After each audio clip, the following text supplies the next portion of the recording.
Singapore. Well, as you know, all these places are actually just my bases, like Hong Kong, Korea, and a couple other places. Quite a few places are actually. I had all these bases around the world where basically I had militaries. Pretty much at some point in time, like I say, certain groups of people, like the black people, were basically going around killing everyone, shooting everyone, and I had to tell everyone to go to my bases because I had I had military bases around the world, and basically the cities became very, very, very, very, very, very unsafe. So I had to group up all my groups. Like I said, I had research bases like Auschwitz and other places like that, where basically they were military, where I was building tanks and stuff. So I had to have all my tanks moved out and basically to guard all my different places and all my different cities. And it became this really nightmarish war, basically, that I kind of did take a part of, but it's kind of like, unfortunately, I was, lots of things happened, basically.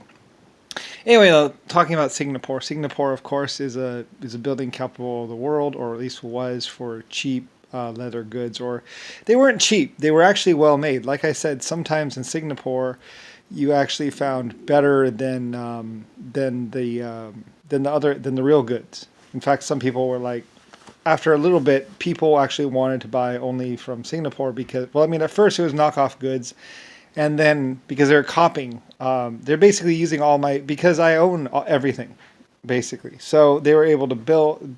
They were to a lot of my stuff is built actually in several different countries. Like when you go to buy a Ford car or when you go to buy a purse, that purse could come from one of three or four different places around the world. One of those places was actually Singapore. Why? Mostly because of the wind. Most of these places or most of these factories were actually put in places where they had high wind one time a year, and it is very easy to get there.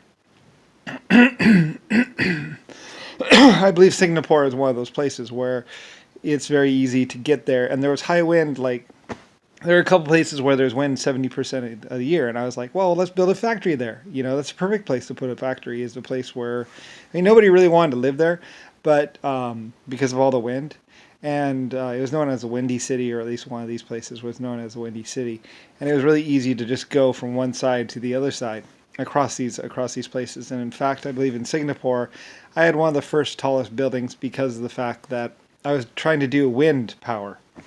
It blows wind there. I mean, the wind's blowing there like 70% of the year. I mean, it was like really bad, like just like and even some really bad storms or something like that. There's I forget if it's Singapore or Hong Kong. I think it's Singapore.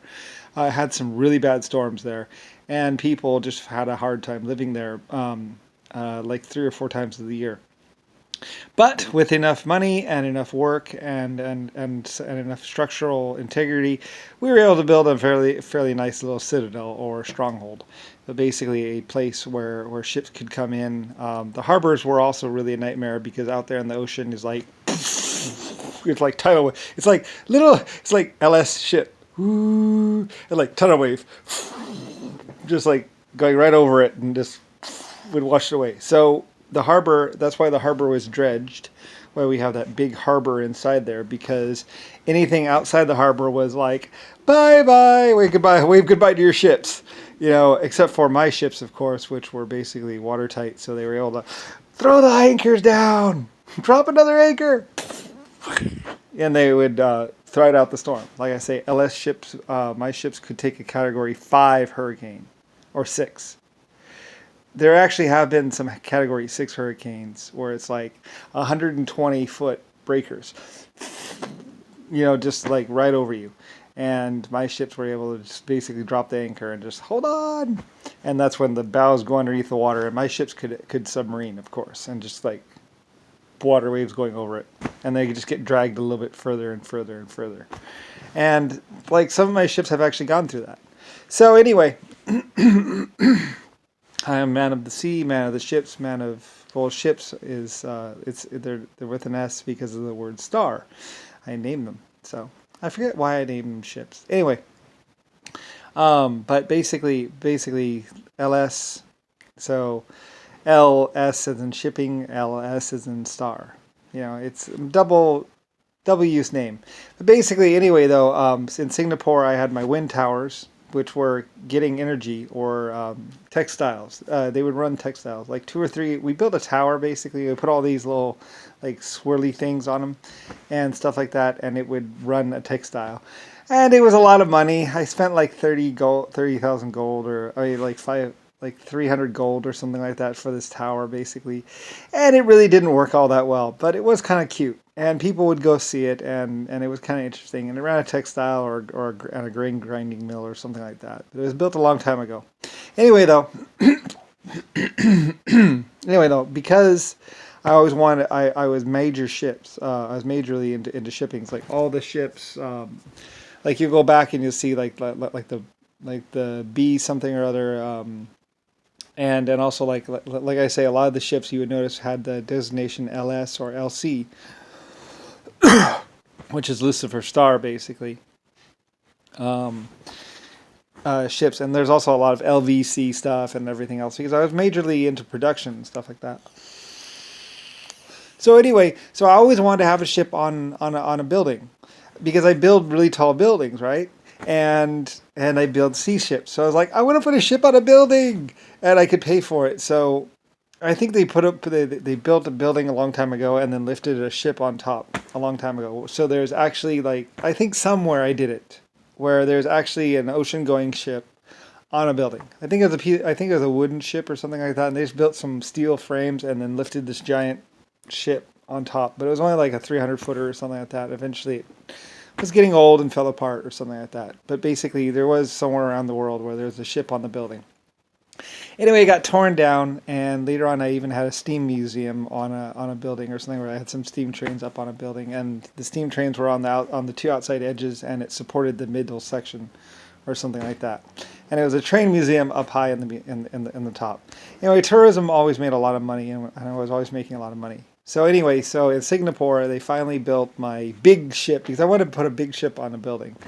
But I think there was a problem with the wind or the earthquake or something where they would pull apart or something like that. So there was a problem of structural integrity and everything, and these are basically skyscrapers and a giant ship, seagoing ship on top of the building. So it's more like a river barge, and I was going to do gambling and all kinds of stuff on the top section of the ship. Anyway, though, but it's in Singapore, and they finally built it, and it took forever, but I finally got my sea ship. LS ship on a skyscraper. So, but yes, they built it, and yeah, it's me, basically. It's one of my long range projects, like 150-year projects. So, anyway, mostly I spent a lot of money. A lot. Insane amounts of money, basically. Like I said, Panama Canal was like $150 million very quickly. I mean, at first it was only 30,000. I made more than I spent. But then I started spending, and I got deep in debt. But then I ended up owning, well, not really, because I owned Germany, and I owned Russia, and I owned Italy, and I basically owned England, and I also I owned Africa for once, but then they kind of took it back, or I gave it away or whatever. Black Africans took it over.